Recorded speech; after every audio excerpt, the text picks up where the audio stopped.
Krishna dear devotees, please accept my humble obeisances. All goes to Srila Prabhupada and all goes to Guru and Gauranga. I have no qualification to speak on the subject matter of Srimad Bhagavatam. Whatever I could speak is just the mercy of Guru Maharaj, Srila Prabhupada, and other senior Vaishnavas. I seek blessings of all the Vaishnavas who are present here, and also blessings of the Guru Maharaj and Srila Prabhupada and our deity Sri Chandra. So I can speak something meaningful to everyone and also bring in some change for me. Okay. And then we start the prayers. Om Ajnanatimirandasya Jnananjana Shalakaya Chakshurun Militam Ena Tasmai Shri Gurave Namaha Shri Chaitanya Manobhishtam Stapitam Ena Bhutale Swayam Rupa Kadam Nayyam Dadati Swapadantikam Vandeham Shri Guru Shri Yuta Padakamalam Shri Gurun Vaishnavansya Shri Rupam Sagrajatam Sahagana Raghunathanvitam Tam Sajivam Sadvaitam Savadhutam Parijana Saitam Krishna Chaitanya Devam Shri Radha Krishna Padan Sahagana Lalita Shri Vishakhanvitanscha He Krishna Karuna Sindho Dinabandho Jagatpate Gopesha Gopika Kanta Radha Kanta Namostute Tapta Kanchana Gaurangi Radhe Vrindavaneshwari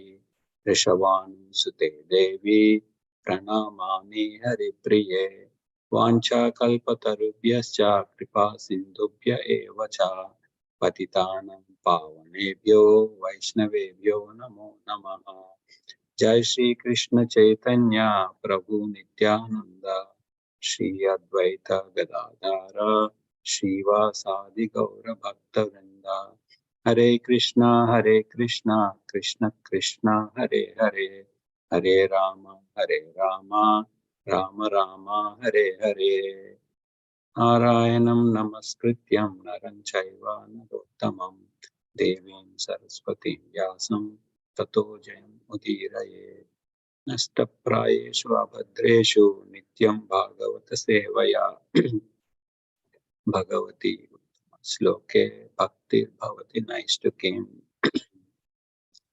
Om Namo Bhagavate Vasudevaya Om Namo Bhagavate Vasudevaya Om Namo Bhagavate Vasudevaya. We are reading from Canto 3, Chapter 5, titled Vidra's Talk with Maitreya, text 40 and 41.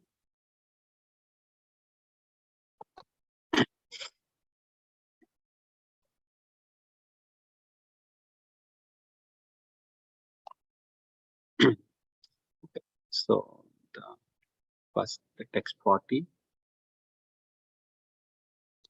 Datar Yadasmin Bhava Isha Jivas Tapatrayena Bhyatana Sharma Atman Labhante Bhagavam Tavangri Shaham Savidyam Atashra Yena. Synonyms. Tata, O Father, Yat, because, Asmin, in this, Bhave, material world, Isha, O Lord, Jivaha, the living entities, Tapa, miseries, Trayena, by the three, Abhihataha, always embarrassed, Na, never, Sharma, in happiness, Atman, self, Labhante, do gain, Bhagavan, O personality of Godhead, Tava, your, Angrithyaham, Angrithyayam, shade of your feet, Savidyam, full of knowledge, Ataha, obtain, Ashrayam, Ashrayama, shelter. Translation: O Father, O Lord, O Personality of Godhead, the living entities in the material world can never have any happiness because they are overwhelmed by the three kinds of miseries. Therefore, they take shelter of the shade of your lotus feet, which are full of knowledge, and we also thus take shelter of them. Purport by His Divine Grace. Abhacharanaram Bhakti Vedanta Swami Srila Prabhupada ki jai. The way of devotional service is neither sentimental nor mundane. It is the path of reality by which the living entity can attain the transcendental happiness of being freed from the three kinds of material miseries. Miseries arising from the body and mind, from other living entities, and from natural disturbances. Everyone who is conditioned by material existence, whether he be a man, or beast, or demigod, or bird, must suffer from adhyatmika, bodily or mental pains, adi bhautika pains, those offered by living creatures, and adi daivaka pains, those due to the supernatural disturbances. His happiness is nothing but a hard struggle to get free from the miseries of conditioned life. But there is only one way he can be rescued, and that is by accepting the shelter of the lotus feet of the Supreme Personality of Godhead. The argument that unless one has proper knowledge, one cannot be freed from the material miseries is undoubtedly true. But because the lotus feet of the Lord are full of transcendental knowledge, acceptance of his lotus feet completes that necessity. We have already discussed this point in the first canto, second chapter, 7th verse. Vasudeve Bhagavati Bhakti Yoga Bhakti Yoga Prayojitaha Janayatasu Vairagyam Jnanam Chayat Ahaitukam. There is no want of knowledge in the devotional service of Vasudeva, the personality of Godhead.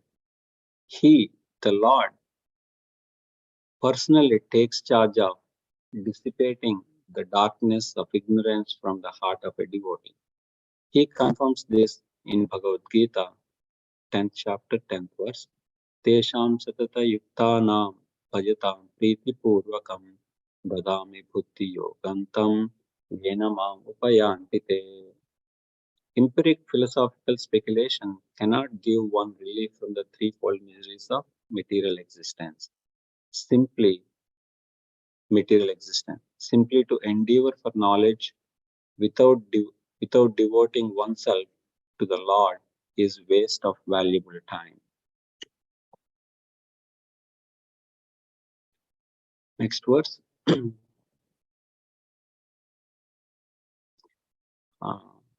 41. Margantiyate mukha padmanidais chanda suparnair rasho vivikte yasyaga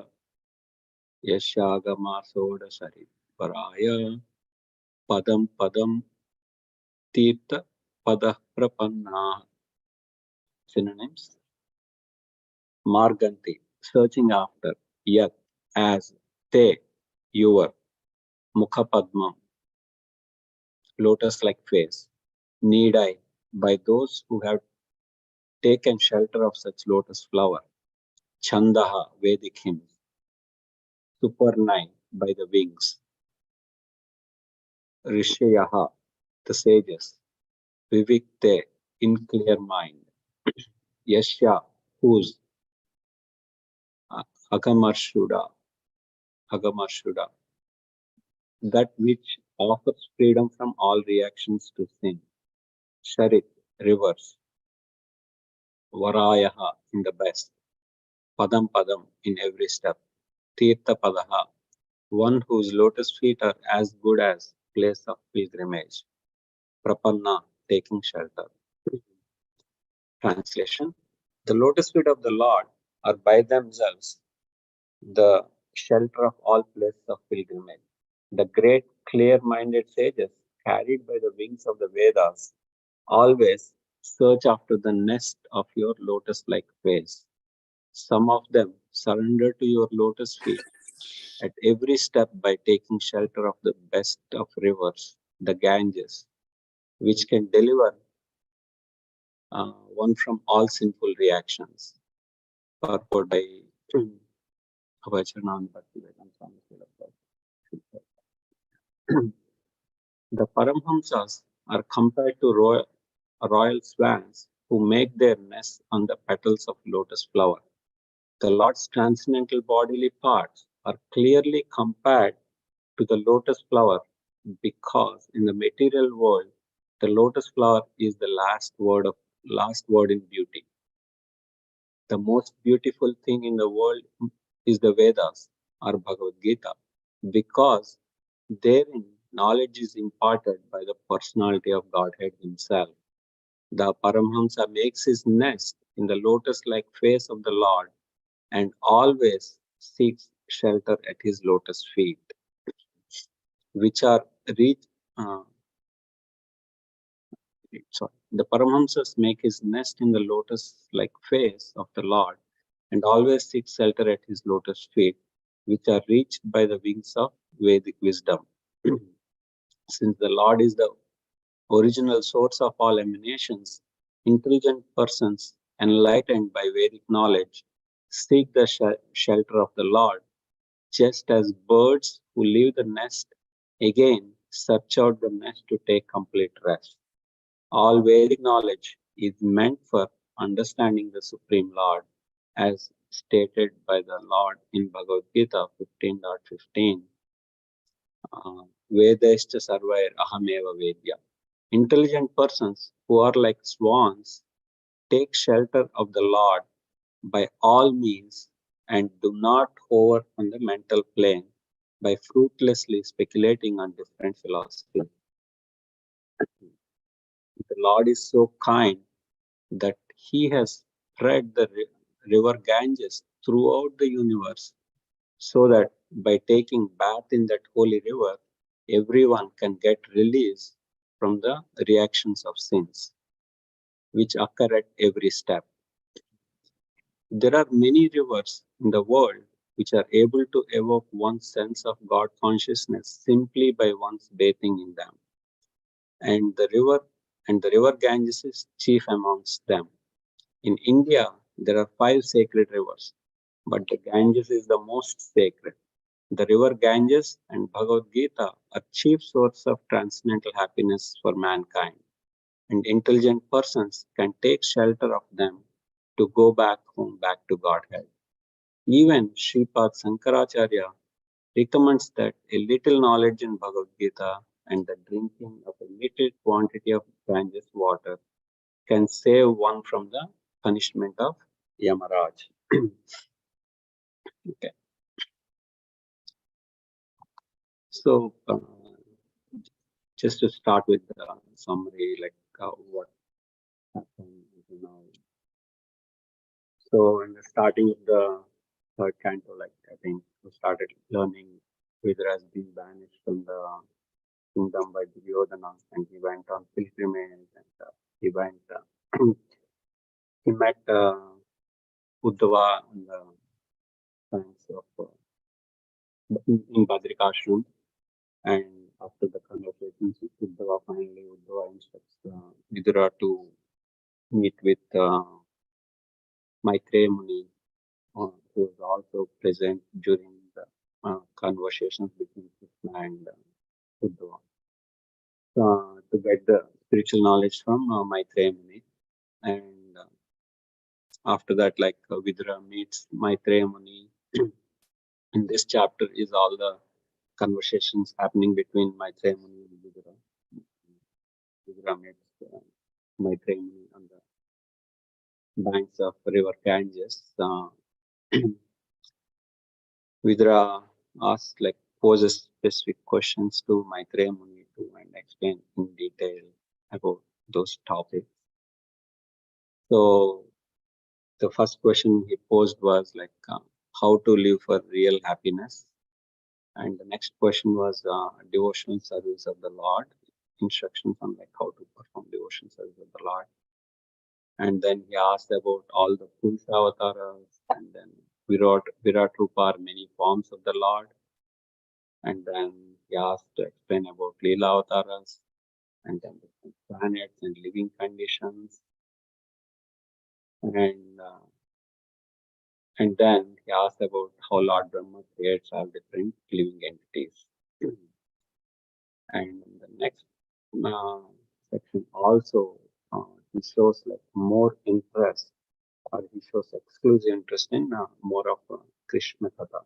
Like basically he says, like, describe Krishna Katha, which vanquishes miseries, increases detachment, creates auspiciousness, and is the essence of all the topics. So after all things, like before speaking, Maitreya Muni glorifies Vidra, saying that you are son of Vyasdeva and you are learned and things, and expresses gratitude for his inquiries. And then Maitreya Muni starts explaining the process of the creation. And after the creation, so then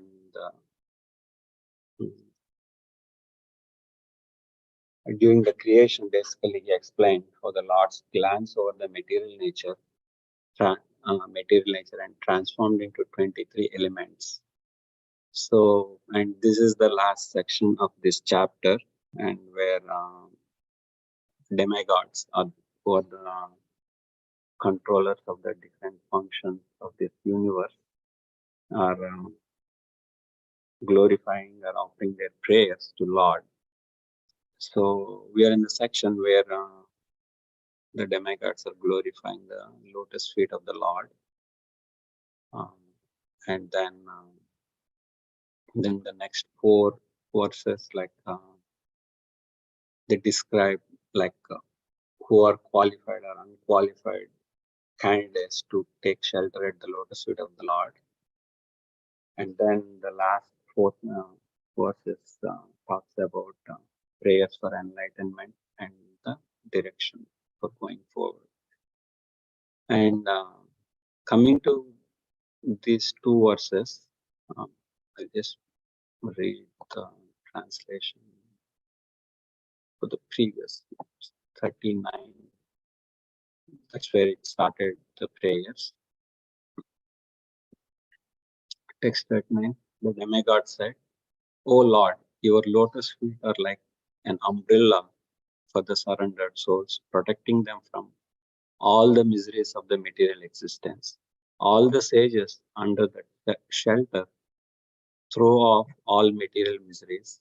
We therefore offer our respectful obeisances unto your lotus feet." So here they're basically offering their prayers, and then saying that whoever takes shelter at the lotus feet, so they protect them like an umbrella protects one from the rain, like they protect one from the material miseries. So in this verse, like they're saying, like people who realize those material miseries, so they take shelter of the Lord. So from these 2 verses, like couple of important things which attracted my attention was so in the purport, Papa said like not purport in the translation. The living entities in the material world can never have any happiness because they are overwhelmed by the 3 kinds of material miseries. But everyone might, and therefore they can take shelter of the shade of your lotus feet, which are full of knowledge. But we have like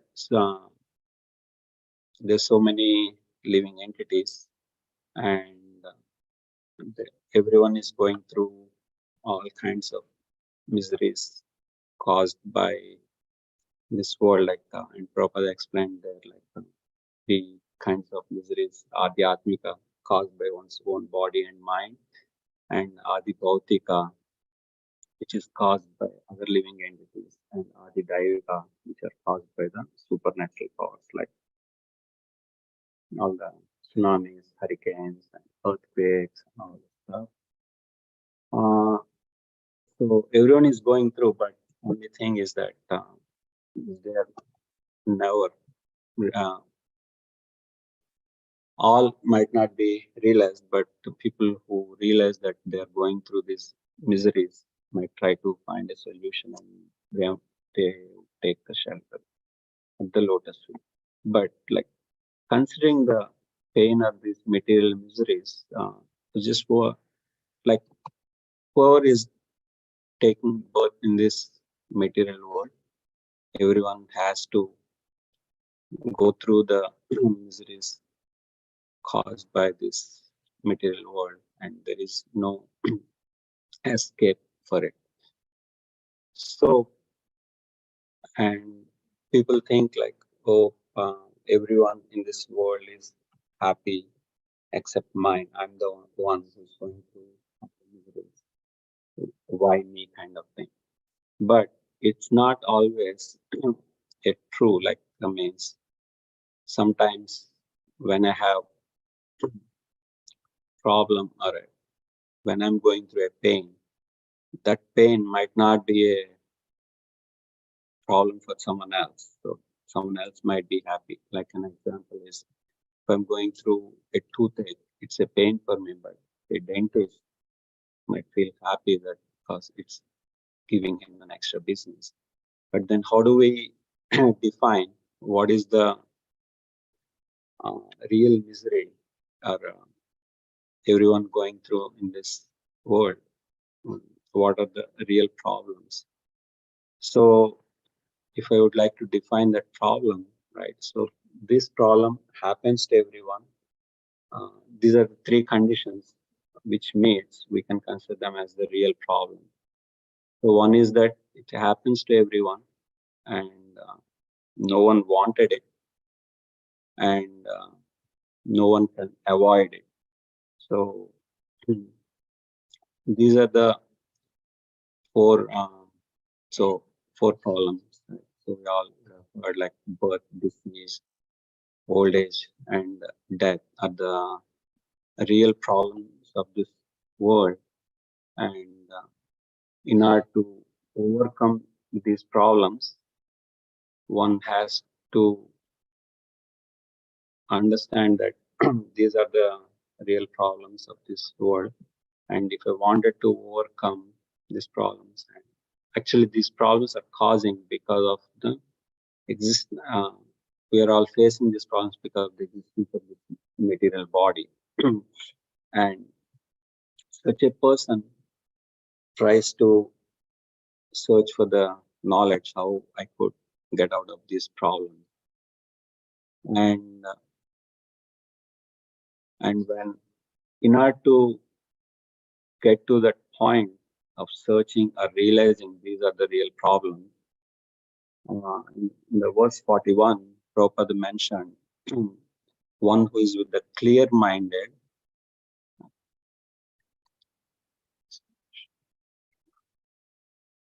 So he says the great clear-minded sages carried out by the wings of the Vedas always search after the nest of your lotus-like face. So that means like one has to be with a clear mind. Then only one can realize that, okay, I need to get out of this problem, cycle of birth and death. So that clear-mindedness, right? Uh, so then comes like, oh, what do I mean by clear mind? So in if you look, the generally we call the mind as a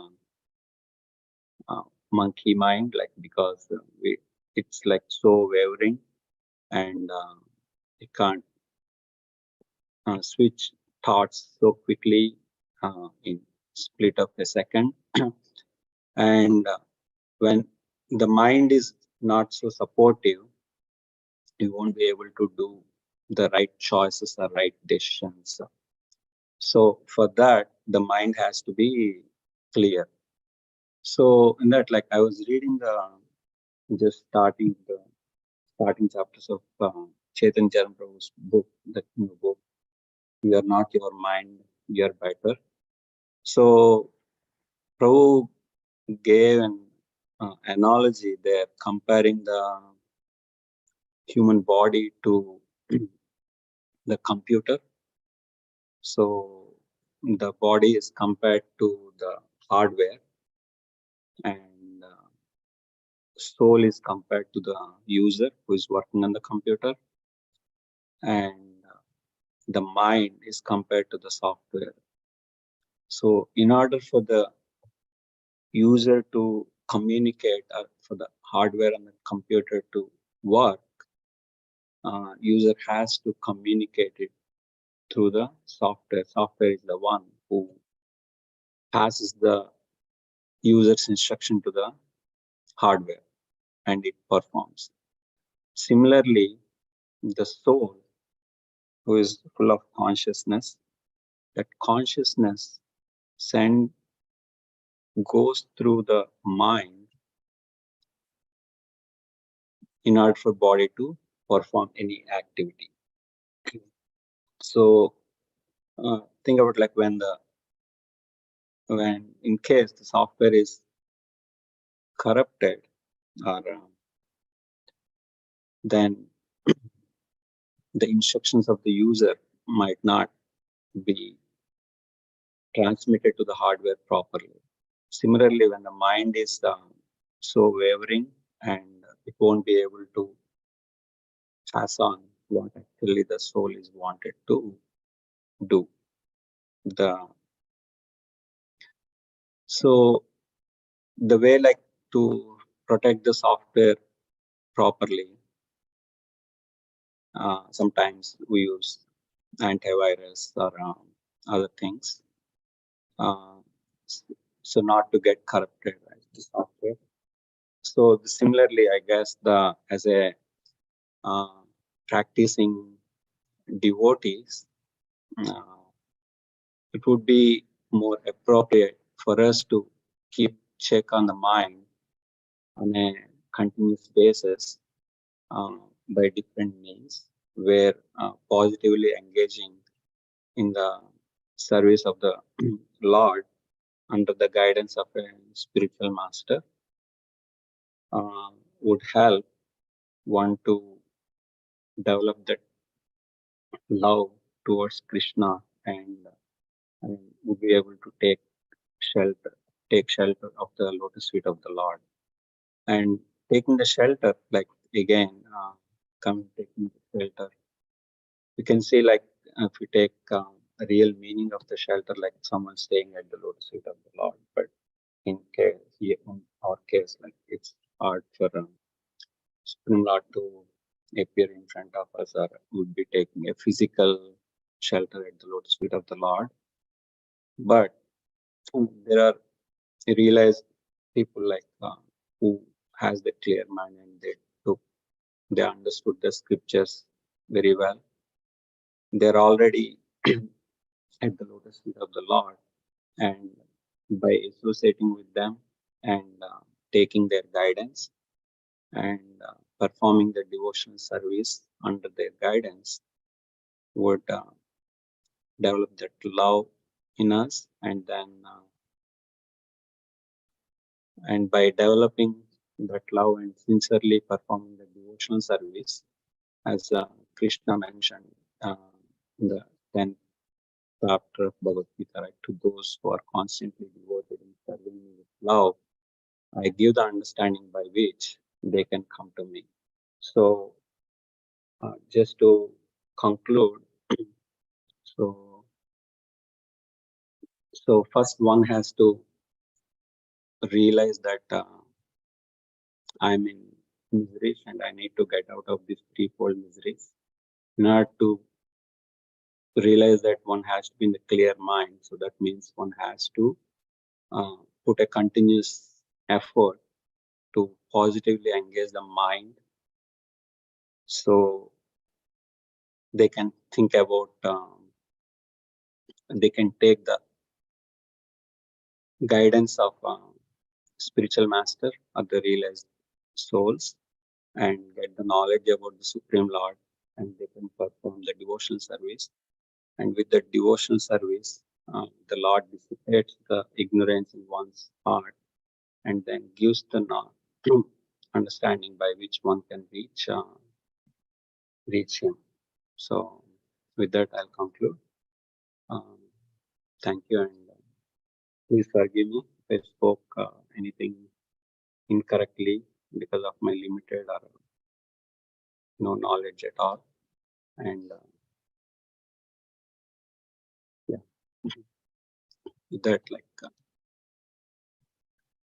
anyone want to share their thoughts, please.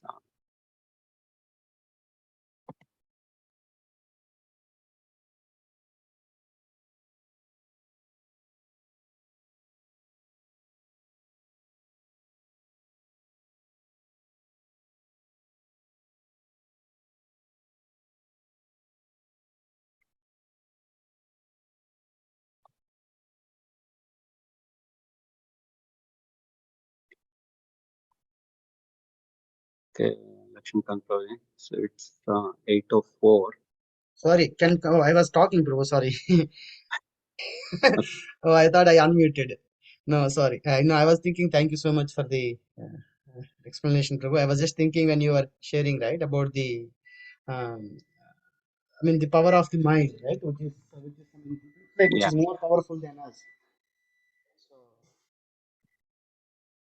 I mean, it's a material element, but still it is very powerful. I mean, it's very difficult to control, and and it is the one which has to be purified, not just the senses. I mean, the senses can be engaging in the service of the Lord, but it has to happen through the mind. Right? I might be cooking or I might be doing something, but if the mind is somewhere else, then it's not going to be full effect will be there. But it's which is so powerful. I was just thinking how. I mean, yeah, of course, the mind purification also happens through the process, right? So, right, right. Yeah, that's why I said right, positively engaging it, like even yeah, in the book, Chetan Chandra Prabhu was also saying that you have to take the smaller steps to actively, consciously making sure that you're making the right choices. And at some point, like then that choosing and making the right choices will happen in a faster way than the things like. But definitely, always we have the choices of positive and negative for every action what we do, and where the mind pushes is the thing. So yeah, thank you, bro.